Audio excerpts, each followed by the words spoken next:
Well, everybody, my name is Marquice. I am the acquisitions manager here at InvestStream. Some of you have probably seen some emails from me or from Sully or the rest of the team. We're so grateful that you guys are a part of this call tonight. I'm going to go ahead and share my screen, but just want to let you know about one quick thing that may happen during our time. I am a family man, and there may be a 2.5-year-old that runs in here, surprising me. So we have childcare, but she has a mind of her own. So don't worry if you hear screaming or what sounds like thunder. I promise we're all safe on this side. It'll be All great right. for YouTube, for sure. Yeah. Yeah. Yeah. Okay. So today we're going to talk about how to underwrite deals like the pros. A quick disclaimer before we get started, because we don't want the SEC mad at us, right? The information presented in this webinar is for educational purposes and does not constitute legal or financial advice. We advise you to consult with your legal team or your financial advisor before you make any investment decisions. We are not responsible for any actions taken on the information provided. The webinar is being recorded, and by coming on camera and asking questions, you do give your consent to being recorded and including in our demand video on YouTube. So please message us during this event or during this webinar if you would like anything redacted, because we're here for you guys. All right. So a part of being a good teacher is to let people know what's coming down the pipeline. All right. Nobody ever gets into an Uber without knowing where the Uber is going. Okay. Even if somebody ordered it for you, nobody gets into an Uber or Lyft without that. So I wanted to give you a roadmap and a guide for what to expect for the next couple of minutes here. We're going to talk about a few things. The first we're going to get into is why light industrial, CRE, commercial real estate in Houston is still the move and the play. As we're looking to underwrite tonight and to learn about how to underwrite for land development, we're keeping in mind a project for light industrial. So we'll talk about why that industry and sector is still strong. The second thing we'll talk about is how to find the right land. And we'll give you our 5-step location method. This is a method that I use day in and day out when I'm looking for land for us, whether that's land I find on a third-party website, which I'll show you today, or that's through one of our connections and our brokers that we have partnerships with. This is the 5-step process that we go through just to really verify, is this worth taking a look at a deeper level as we peel back the onion? Uh, After that, we'll show you 3 numbers that you will need to know as we get into underwriting 101, just 3 things to keep in mind as you begin to underwrite. And then we'll actually do a flex space walkthrough. This will be a kind of a napkin analyzer, if you will.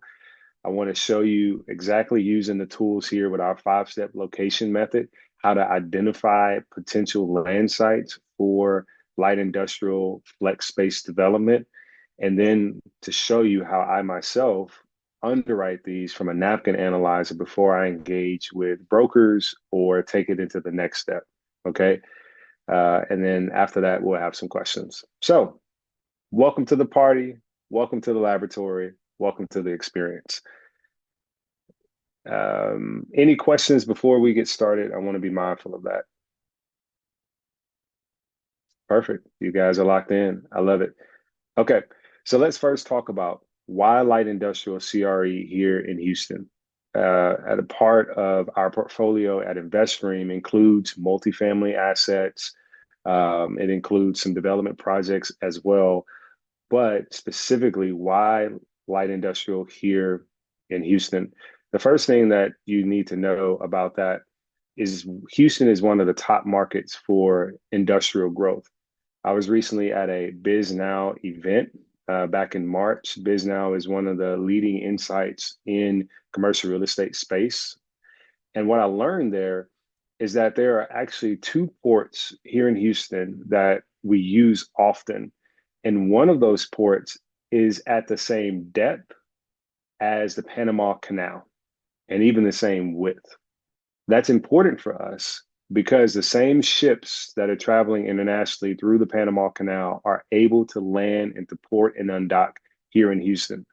This is why you'll see the big boys creating million square foot facilities and those sorts of things.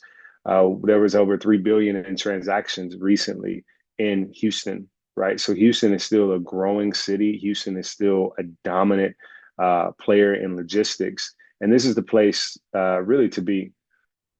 But on a smaller scale, right? Because there are multiple ways you can look at the light industrial sector from the big players, as I talked about, with the massive warehouses of 100,000 plus square feet or even 500,000 plus square feet.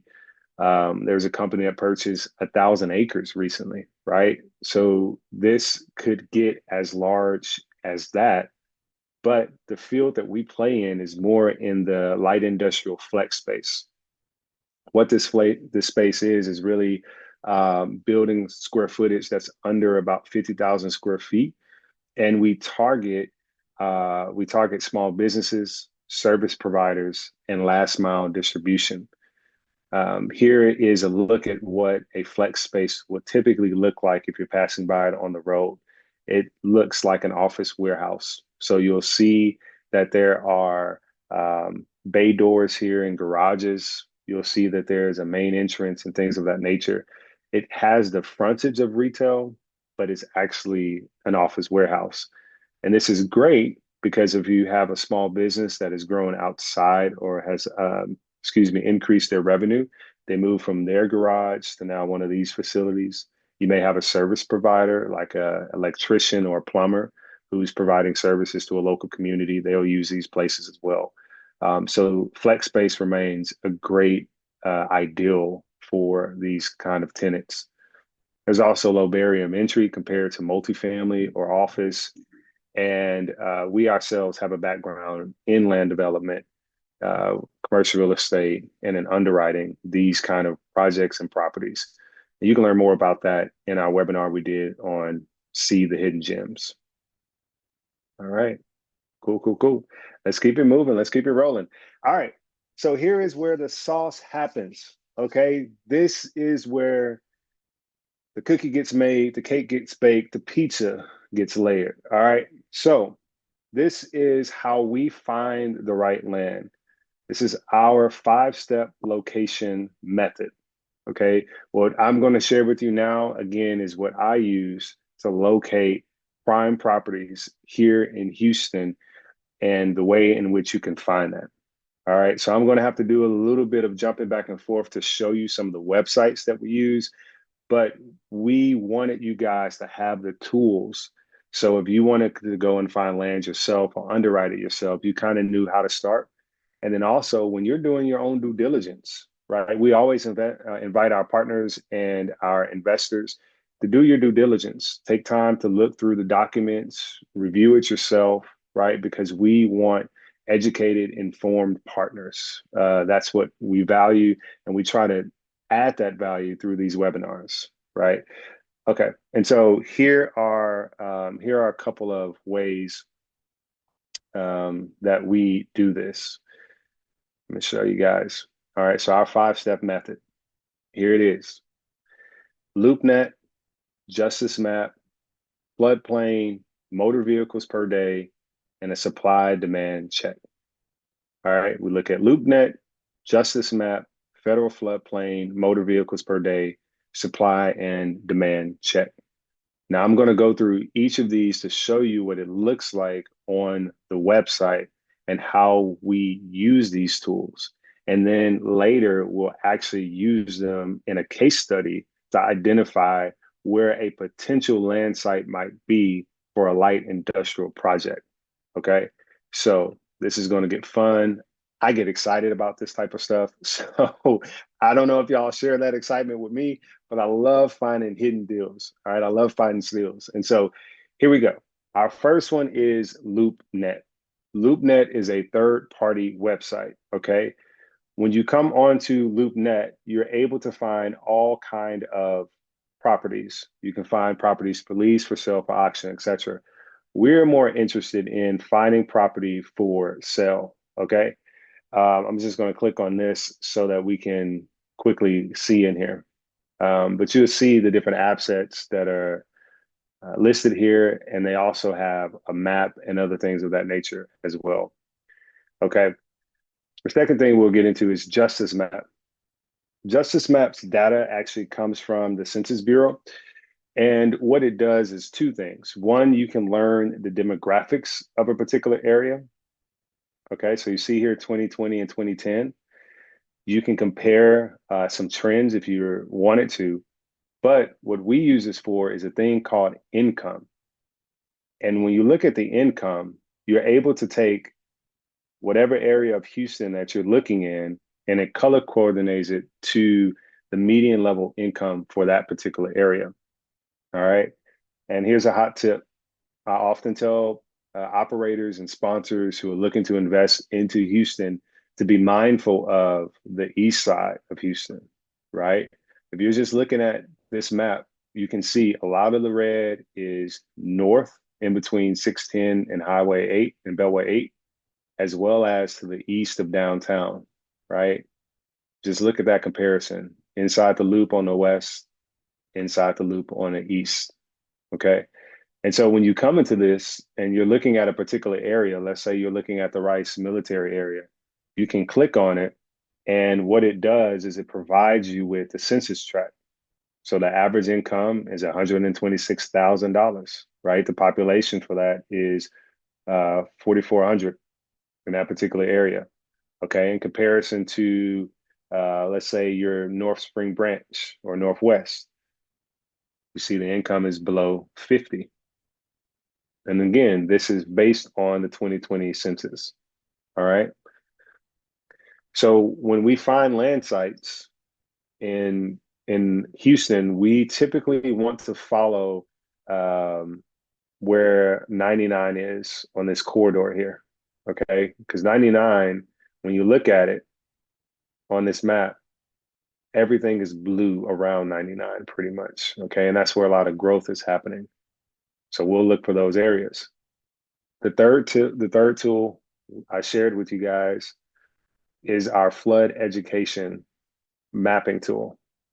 This is a really, really important tool because you can find land cheap in a high median income area, but you'll probably discover the reason why it's so cheap is because it's in a floodplain, which means your insurance is going to be through the roof, which means when you go on the disposition and the sale, you'll have to consider that into the future buyer's assumption, right? And their taste for flood zone and those sorts of things. But what you can see here is this is an interactive map, again, that you can come in and it'll show you exactly where these floodplains are, where some of these water routes are, 100-year plain, 500, right? So this is really, really helpful for us when we're underwriting properties because we want to make sure that we stay away from certain areas, or at least to keep this in mind if we're going to develop or purchase a building in that, right? So as you can see, Bel Air is one of those areas.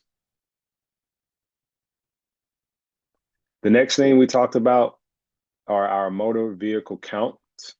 It's important because think about this, right? If you have office, warehouse, you're servicing small business, you're servicing utility providers, and you're servicing last mile distribution, you probably want your asset to be in an area where there's high traffic. Okay. You don't want to be in an area where there's low traffic and low visibility, especially for your small businesses. Think of gyms, think of play places, things of that nature, right? And so what this interactive map does through TxDOT is it actually will show you the count of streets, right? So all of these numbers, I'll zoom in here so you can see Bissonnette and Greenbrier, right? You can see what the average daily motor vehicle number is, and you can compare. So on this side street, it's averaged about 2,000. On the main street, Bissonnette, it averaged about 11. Clearly, if you're in Houston, you know Bissonnette is a prominent street with a lot of activity. what we look for is we really want something around 10,000 vehicles or higher for flex and light industrial. That shows good visibility for our tenants and for our project. 7 is really as low as we would go, but sometimes we wouldn't even consider that because, again, we're trying to get the visibility and that sort of thing. But sometimes you may be in an area where you're crossing a main street and you're still close enough to it. Okay. And the final thing I'll show you guys on our 5-step method. Okay. We had LoopNet, Justice Map, flood zone. We had the traffic count. And now we have everybody's favorite, Google Maps or Google Earth. Okay. And the reason why we use Google Earth is because, or Google Maps, is because you want to be able to look at at the density in a particular area. Okay. So let's just say we're moving up here. All right. So oftentimes what you'll see a plot of land where you found it on LoopNet or you found it from the broker, and it might be in a great area. It might have high income in the area. It might not be in a flood zone. It might have high traffic volume and those sorts of things. But you get into the macroeconomics of supply and demand. So you have to be mindful of what does the competition look like?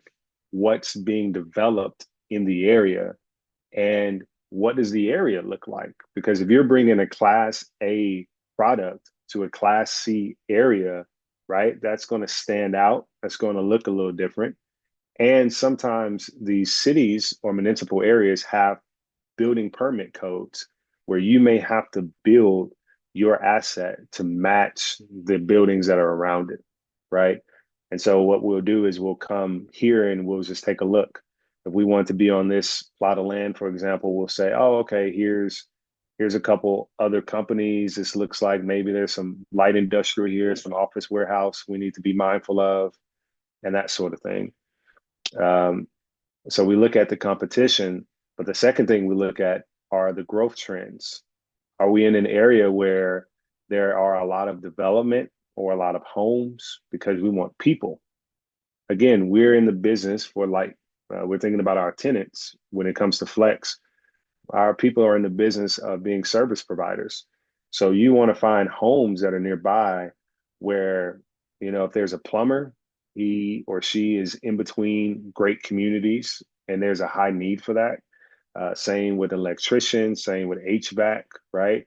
Somebody who owns a gym, last mile distribution, which again is taking an order from Amazon and distributes it from our flex warehouse into the community. So oftentimes they'll stage it in these areas, right? So you kind of just look at the supply demand metrics in that regard. All right. So I threw a lot at you guys. Are there any questions before we move into more of the underwriting and more of the nuts and bolts sort of thing? Feel free to unmute or to drop a question if you would like to.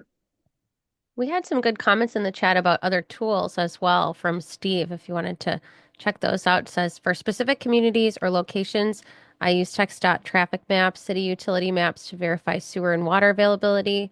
Also check power providers for 3-phase availability and local natural gas provider, and verify current zoning with city GIS maps. Yep. Those are all great things. Thanks, Steve. Those are all great. Because again, you could be, your project might be for light industrial, but the land may not be zoned to that.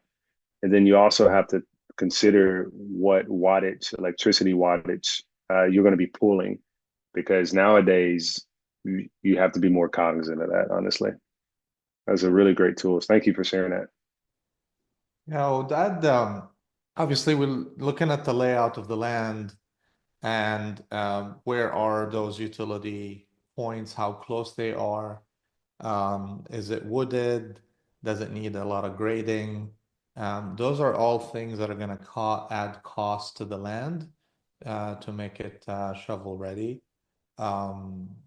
Recently, Houston I mean, it's evolving, but every time we have a flood, they make um, the the percentage of usable land and what's need to be allocated for detention pond or retention ponds more stricter, especially as you get closer and closer to the inner city. So all of these are considerations for, okay, maybe the land is cheap, raw land is cheap, but by the time it's shovel ready, it's going to cost us too much, and that all goes into the factoring of the what we offer at the end. Yep. Really great points. Thank you guys. Look, we are learning together. I love that. We're all adding value to the conversation. That's great stuff. And again, you'll see that stuff when you look at Google Maps, Google Earth, or some of these other tools, because you have to keep that in mind. And when it comes to the density of the land site that you find, exactly as Al said, there may be issues you run into with the detention pond, and that eating into some of your acreage or the land that you could use to build on. And other times, you could get creative with your neighbors and be able to utilize some of their detention pond for the area. Yep. All right. Oh, that's exactly what we did in Oklahoma City. We used every inch of our land because we had a huge detention pond that we just tapped into. So we literally used 100% of the land. That was in a very strict zoning environment in Oklahoma City. I mean, Houston is kind of Wild West, but you still have to consider all these requirements from the city or Harris County. Yep. It's very true. All right, well, let's keep pushing this along then. I'm going to go back to sharing my screen here and we'll continue. This is where, for me, the fun gets into it, right? Because it's the theory and now we get into the application. I saw Tony Robbins recently in a Facebook reel. He said, knowledge isn't power. Applied knowledge is power. It's what you do with what you know that really makes a difference. So taking action, taking those steps is what is going to be critical. All right, so here we go. We're going to start putting some of this into action. All right. Now, before we get into it, on a very, very, very, very basic level, very, very basic. Okay. Here are three things that you need to keep in mind. And you need to know when you get into the underwriting of any type of land development or anything really in real estate. You have to know the cost. What is the land going to cost you? That is a big determinant. This is, I would argue, one of the most important because some of the other costs are industry standards. I mean, if you're building in a particular area, chances are it's going to be about the same price. The second thing is our build costs, both horizontal and vertical. So if you're looking in a particular market, again, you have to know what are the industry standards for horizontal development. What are the industry standards for vertical construction based on the type of building that you're doing, right? And finally, you need to know the rental rates in a particular area. Can your project be supported by those rent rates? Because that's what's going to generate the revenue to determine the value of that property. Of course, there's still cap rate for the area. Of course, there are surveys and other things that happen. Part of that is horizontal. Of course, there are expenses that you're going to have just in managing it. But on a very, very high 30,000 foot, these are some of the things you need to know as you're getting into the underwriting. Okay. So we'll keep that in the back of our head as we walk through. All right. So here's our case study. What I want to do right now with the time that we have left, and then we'll leave some questions and comments, time for comments here in a little bit at the end. But I just want to walk through everything. I want to take you through my journey of how I analyze and find these properties or these land sites for our projects. This is exactly what I do. This is what we do here at InvestStream. And I just want to walk you through it. And at the end, I'll also show you a little napkin analyzer that I put together to help me quickly see, is this site really worth pursuing, or should I pass on this because it doesn't make any sense for us, right? The numbers won't work or things of that nature. Okay. And when you're analyzing projects, you really want to look at it from the napkin analyzer before you get into the details, right? It's just like before you get married to somebody, you might want to go on a date with them first. Make sure it works out. Make sure you like them and the breath don't stink. You know what I mean? So we're making sure that we like this project, the breath doesn't stink, and everything works out for us before we go to the next level and really get committed with our time, energy, and resources. All right. Poor analogy, but you get it. All right. So going back to our 5-step method. All right. We're going to first look on LoopNet. Then we're going to move into Justice Map. Then we're going to look into motor vehicles per day. And then we'll look at the supply demand through Google Earth or Google Maps. Okay. So without further ado, let's see if we can find something nice. All right. So here is what LoopNet looks like. Okay.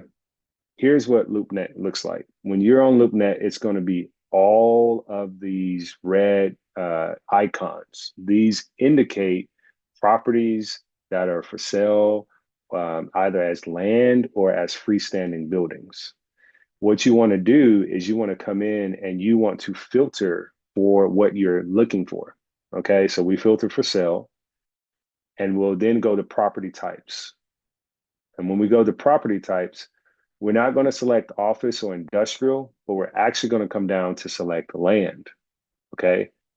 There are other things within the land, right? But we don't necessarily have to filter by the type of land. We just use any kind of land because it might be zoned for one particular thing. However, you can enter into negotiations and have it rezoned potentially. So for that reason, we don't. And you see, never miss a deal, right? All right, so next you have price. Often you will see some of these land sites don't actually have a price on the what the brokers put in. So if you filter for a price, you're going to cut out some of the better quality, or you're going to just cut your pool of what's potential. Okay. And again, when you come to land size, we prefer things under 10 square feet. Really in that 4 to 7 range is a nice sweet spot for these type of projects. However, I will tell you, when you're filtering, you don't want to cut out by saying my max is 10, because what happens sometimes is you may have somebody who has 20 or 30 acres, but is willing to sell you a portion of it.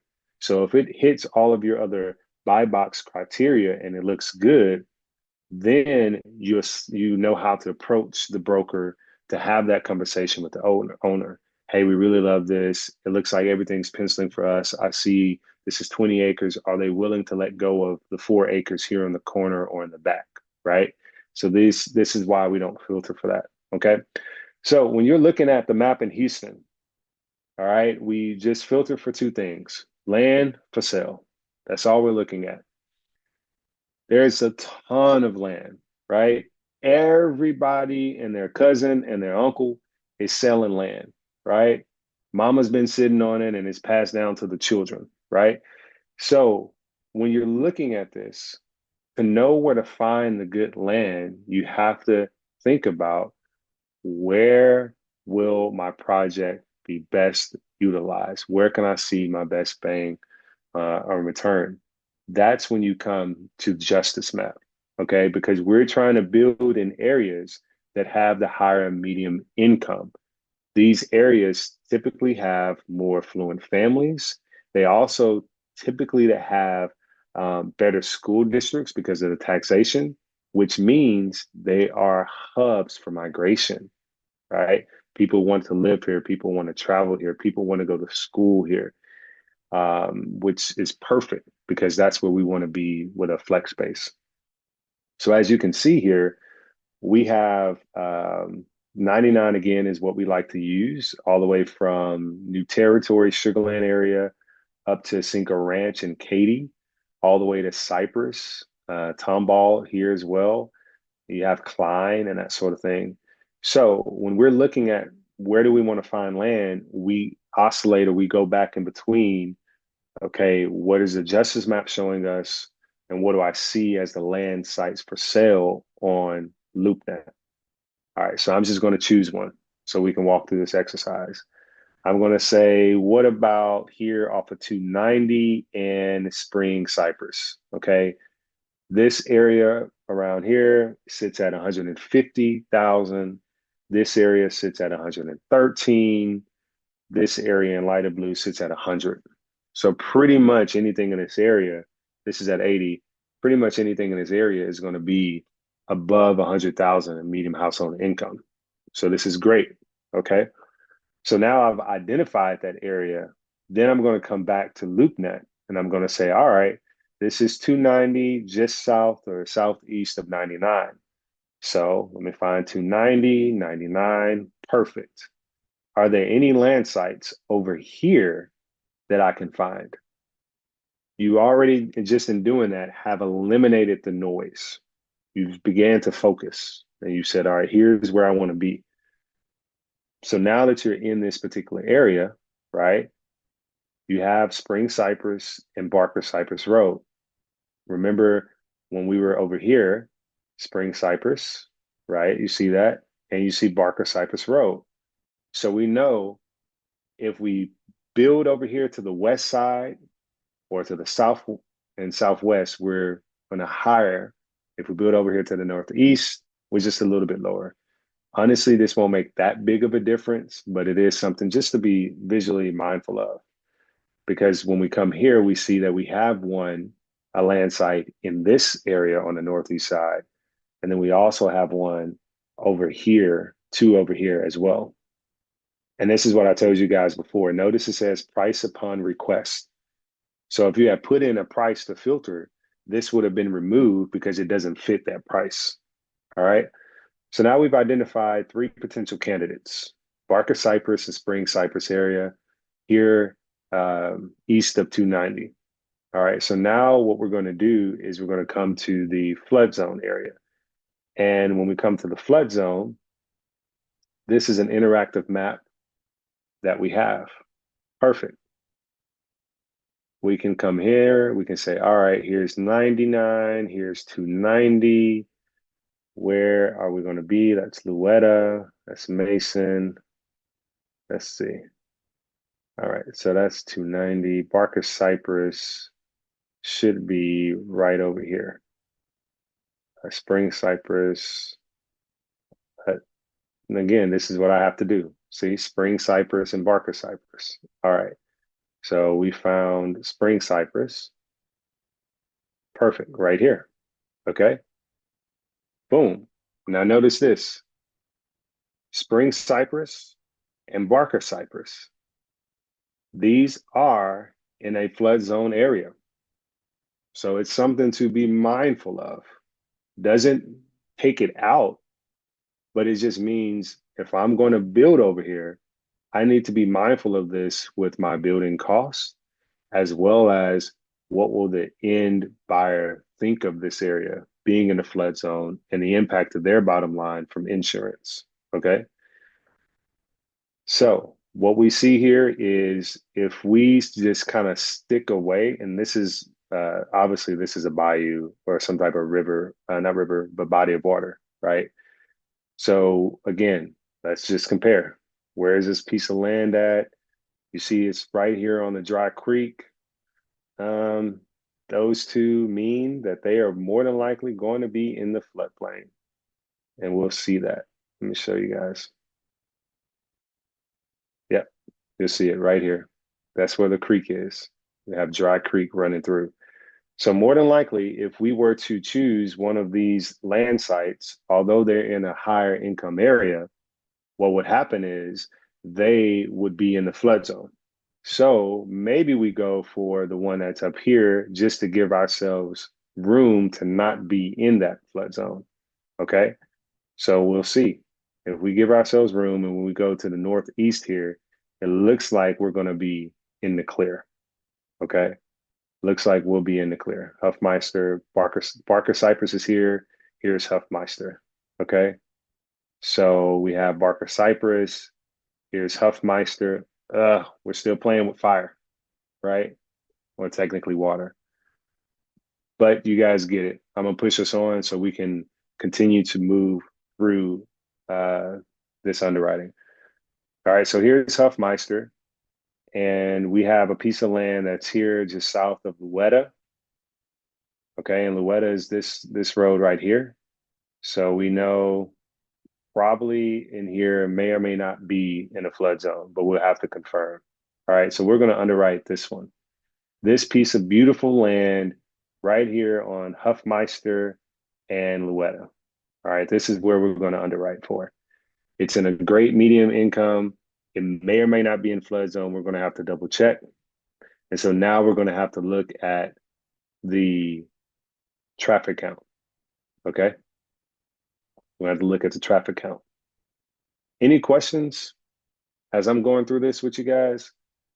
I want to be mindful. There's a lot of great conversations and going on in the chat, but I'm guessing we can cover some of that after. I also gave you a little drum hit for your joke. Oh, thank you. Thank you. I'm glad somebody finds me funny. Okay. So here we go. This is where we were right here. Let's see if this will treat us nicely. Sometimes this thing doesn't treat you nicely. Goodness, sometimes it doesn't treat you nicely. We'll quickly find it. So we'll come into Houston. Remember 90 and 290 over here. Spring Cypress. Huffmeister is there. We want to look in this particular area. So look at this. 11,000 on Huffmeister, 2,000 on this part of Barker Cypress. Again, these are just average annual vehicles per day. Okay. So we know if we're on this corner here or close to it, we're going to be in a decent area. We're getting a lot of volume off of Huffmeister. So when you find this, it's not on Huffmeister, it's just outside of it. So again, that's going to be something for us to consider, especially when we move into supply and demand. We'll have to look at that. All right. Perfect. Now we're moving to Google Earth. And what we'll do is we'll just say, all right, okay, so let's go look at supply and demand.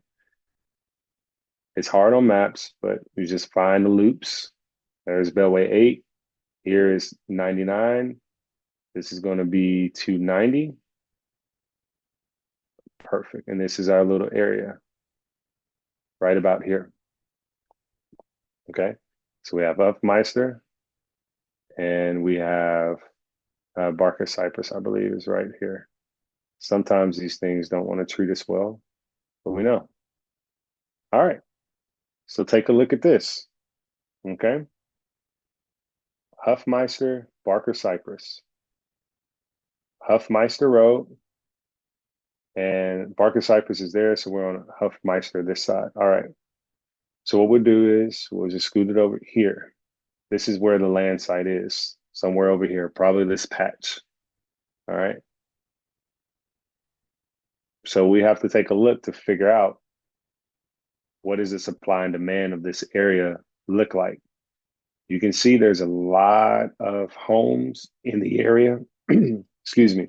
You see that there's a middle school in the area as well. Okay. You also see that this is close to 290. It's not too far from 290. It is a little bit of a distance. And 99 is just up there. Okay. So this area right here is not the strongest, to be honest with you. This one is not the strongest because it's, again, tucked off the main road here, and it is not close to the highway for last mile distribution.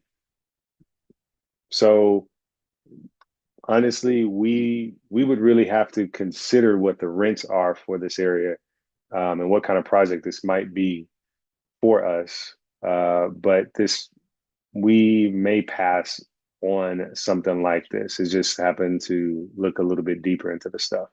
But you see, you do have the demand because you have the homes, okay?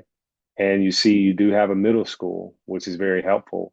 And there does not look to be um, a lot of flex space or light industrial in the area outside of this spot here.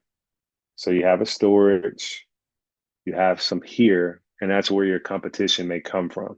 Okay, so because of that, and because it looks like some development is happening here, which again might be flex or light industrial, this is this won't be a viable area if this turns out to be light industrial and you have this frontage here, right? So again, probably not the best, but you see how we do the process of elimination, right? You saw how we went through LoopNet, we narrowed it down from Justice Map, we found the best areas, we looked at flood zone to double check, we looked at motor vehicle, compared it, and then we looked at what does supply and demand say about the area, okay? So even though this isn't the best example, this is what we do. I do this all the time. You just find one, move on until it hits the boxes. But let's say that this did work. Okay. Yeah, exactly, Wes. This is a C-class lot. Exactly. So let's just say that this did work. I want to show you guys what the next step will be like and not spend the rest of our time trying to find something. But you see how we just went through the process. Okay. So before we get into the numbers and crunching and analyzing, any questions, any feedback you guys have? I just want to add, yeah, I mean, if this is a volume game, everybody's looking at LoopNet, everybody has connections with good brokers that may give them off-market lots. But once you have a system and a process, you screen really fast. And then we dig deeper into, okay, we're going to do a CoStar analysis of the occupancy and the rent and the comps and what's happening soon with the permits in that area. And we kind of confirm these high-level assumptions and make sure that it's still going to work. And then the other thing is, as Marquis is going to show you, like the napkin of the calculation. Once you do enough of these, you'll immediately know that for this area, the rent is X, the land maximum offer should be Y, and we build tables, reverse engineer tables for every zip code as we see a lot of volume. I mean, we probably did 100 of those last year. And so when we communicate, this is kind of like the advanced level, when we communicate with the brokers now, we tell them, okay, in this zip code, I want the land to be here. And if there's no story for the land, if there's no urgency to sell by the seller, if it's not a hot lot, then we're just passing. So once you calibrate, you just do it enough so you feel good about the process. Then you just reverse engineer and build your parameters of density, of rent, of what the price, maximum price for the lot in that area should be. And then you even accelerate screening even further. So it's quickly, you master that over time, but once you build that muscle, the conversations go straight into what's the cost, what's the density, where are the rooftop permits, and we're just going to follow that. And we literally send our brokers specific zip codes and say, we want in these zip codes with this price. If we're close enough, give us a call. Thanks, Al. That's exactly right. So because we've gone through this process so much, we have an eye for the areas and locations that we want to build in, and we know what a good price will be based on our understanding of the rents in that area. Because to determine the rents, we do CoStar analysis, we do ghost shopping, right? We do ghost calls, we do those sorts of things in order to get a true definition of what can support this area from a revenue standpoint. And if we're going to build something, what's going to be our limit in order to provide nice returns and conservative returns to our investors on these projects. Okay.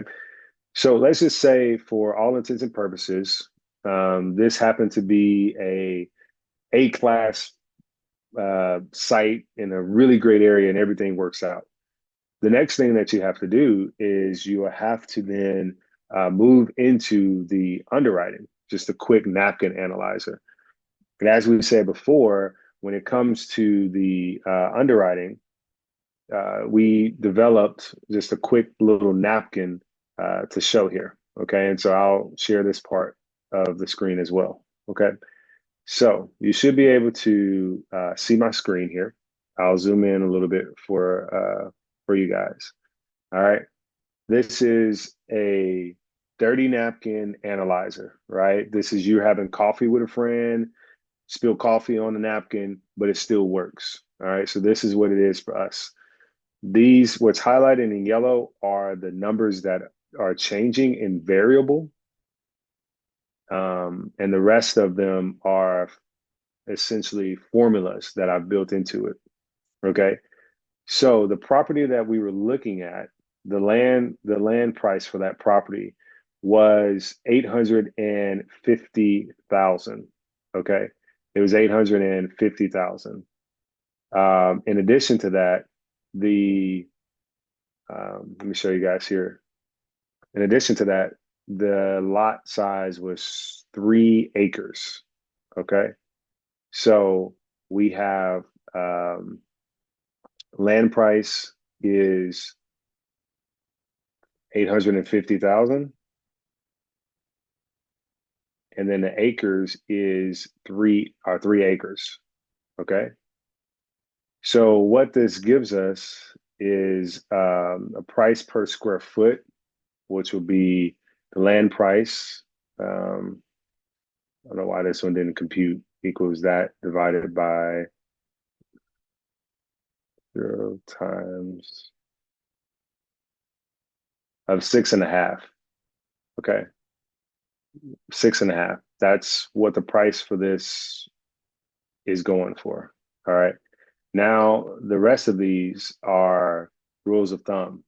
Okay. So you'll have to determine, based on the market area, what's a rule of thumb for horizontal price per square foot that you're going to use for site development, work, putting in the pipes, doing the surveys, environmental if you need to do that.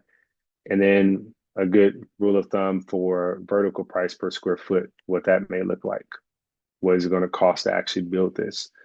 And given the area or the market that you're in, these rules of thumb are going to change, right? It could be $8 to do the horizontal side of things, which is everything in the dirt, and the vertical, which again is everything above the dirt, might be 150, right? Depending on what it is.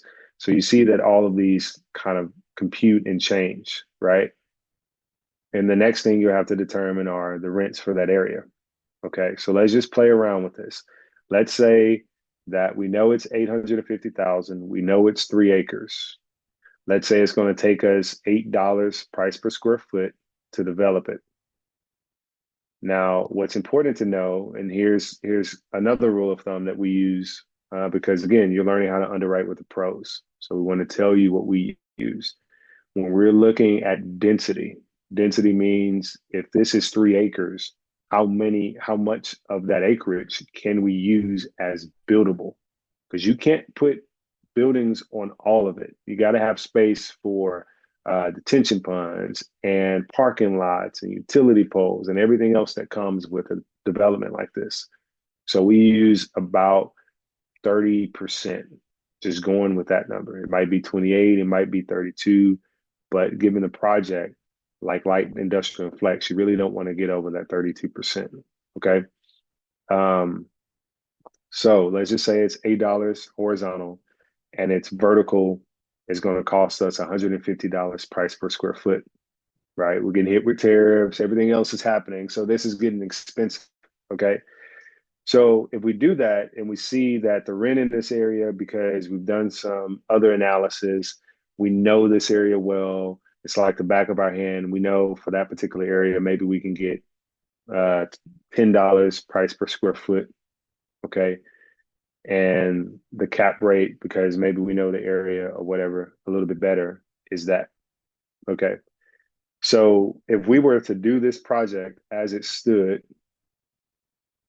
where we bought it for 850,000 and $6 price per square foot.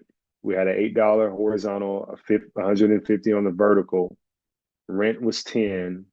Our exit cap is 8.5. We would actually be in the red on this project for 3.5 million. Just a real quick analyst, real dirty nap and spilt coffee on it, sort of thing, right? So for us, we know, okay, this project won't work. This project won't work at that number. I'll give you another industry insight. You really can't change the horizontal and the vertical price per square foot that much, right? It's going to cost what it costs with the city to get the permits. It's going to cost what it costs to dig up the dirt and to do some things. You're going to also have to have some reserves. The vertical price per square foot is a little bit of the same depending on what you're adding in the other building materials and if you want to cut costs or cut corners. So these things and rules of thumbs for the industry are a little bit more stronger numbers that are a little more rigid to change.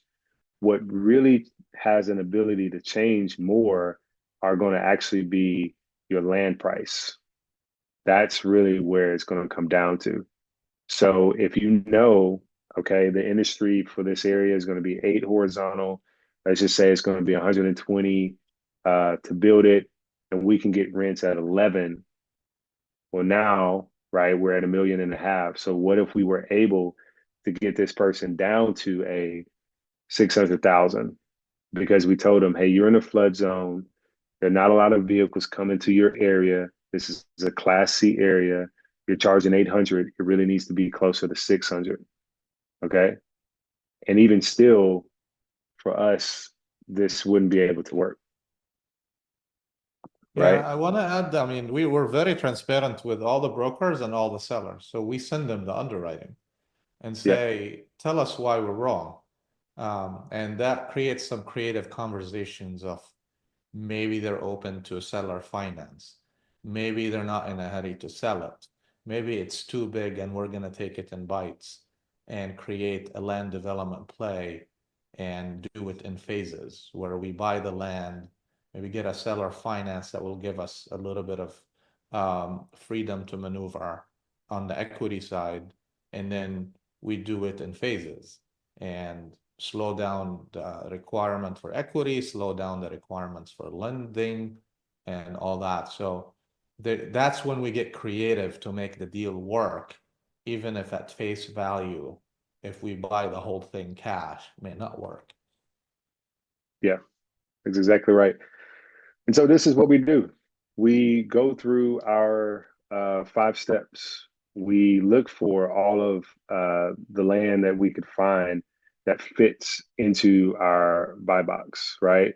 We try to find those areas that have that are not in the flood zone, that have a high level income, that have high traffic, that um, has a low supply but a high demand, following some of the retail fundamentals and looking for rooftops, making sure there's not other development happening in the area.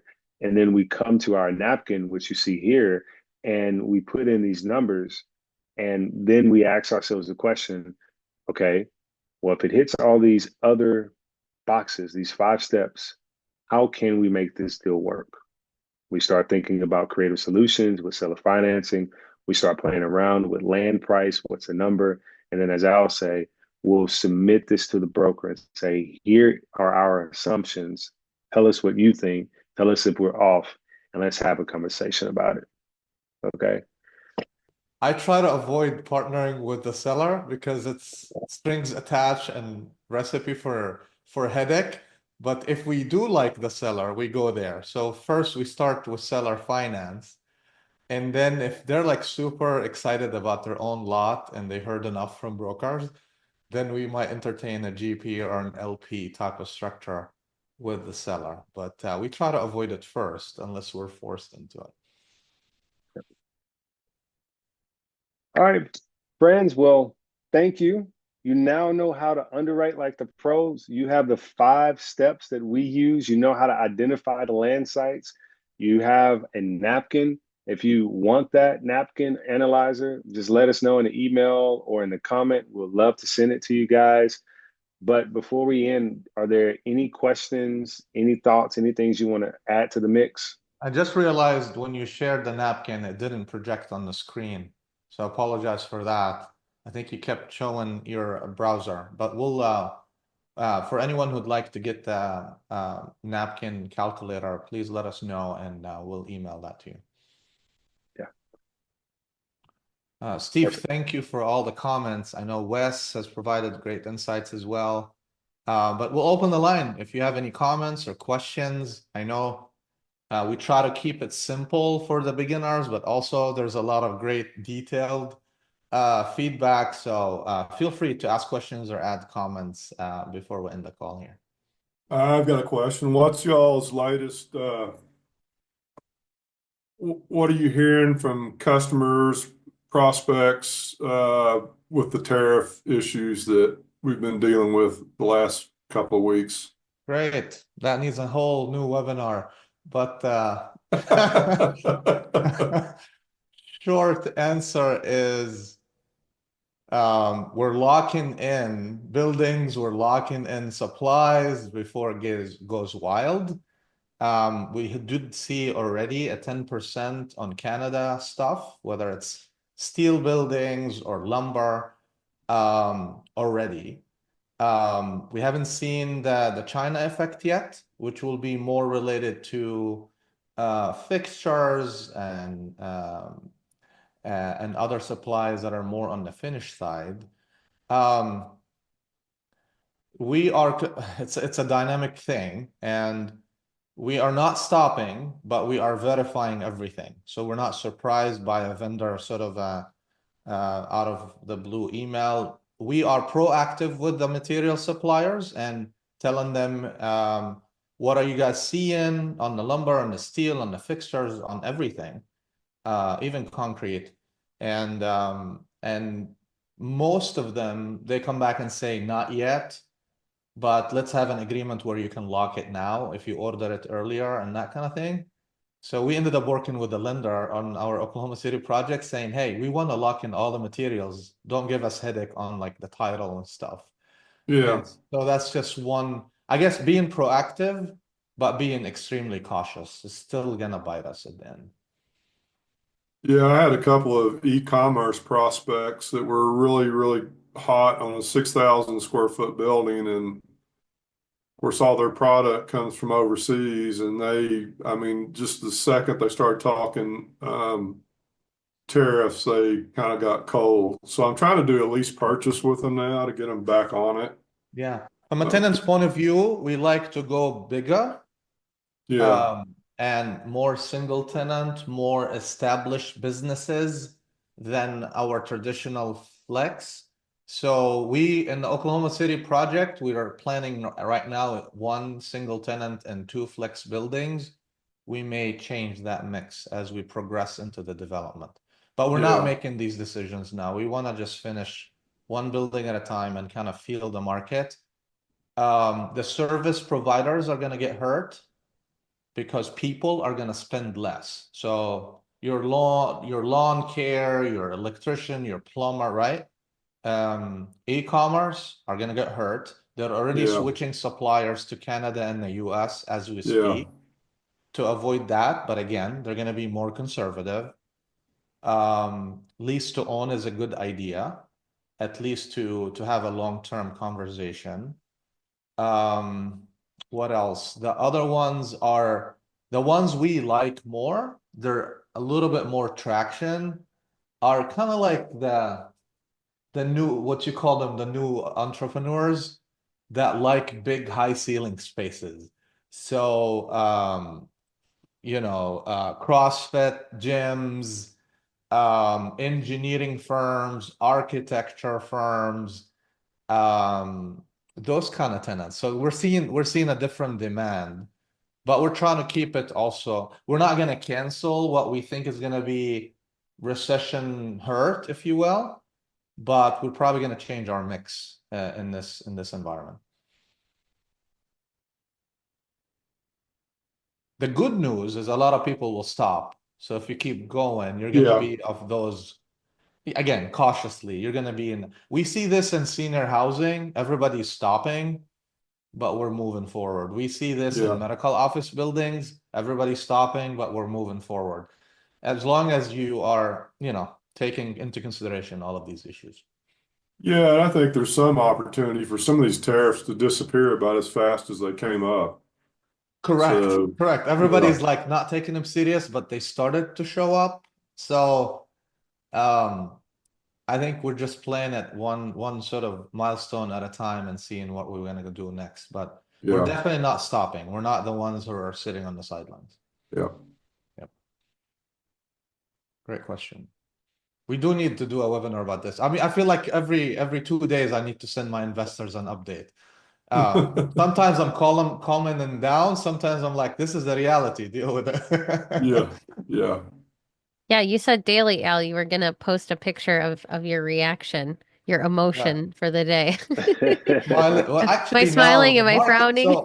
So this happened yesterday. So yesterday the Asian market collapsed, the European market collapsed, the opening of the stock market here went down severely.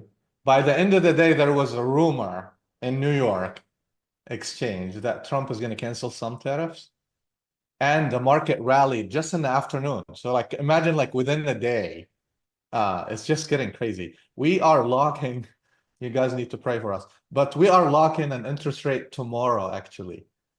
And it was supposed to be a 5-year treasury plus a spread. And in the last 10 days, if there's any silver lining to my investors, actually the interest went down.